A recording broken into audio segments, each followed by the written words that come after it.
Welcome to Chillin' 101. We hope this video helps. You start by preparing the mic and power. Pick a live-friendly dynamic or enable Phantom 48V for a condenser. Use XLR for mixers or USB for direct computer input. Once done, connect cables securely and turn on the mic preamp or interface so you don't introduce pops later. Make sure the mic stand is stable and the capsule aimed slightly off-axis from your mouth. This setup reduces sibilance and plosive noise and gets you into the first actionable step of live sound control.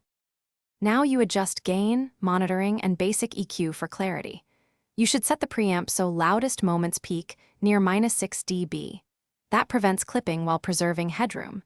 Then engage a low cut at about 80 Hz to remove stage rumble and apply a gentle presence lift between 3 and 5 kHz to improve intelligibility. Once that's set, route closed-back headphones for zero latency monitoring. Dial a small amount of reverb if needed, and make sure the performer hears a natural balance. In performance, control distance and angle. Keep 6 to 12 inches and tilt slightly to reduce plosives while keeping consistent level as you move.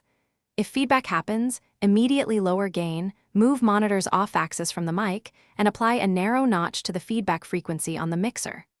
Once you finish a sound check, speak, sing, and walk through dynamic passages, confirm levels remain steady.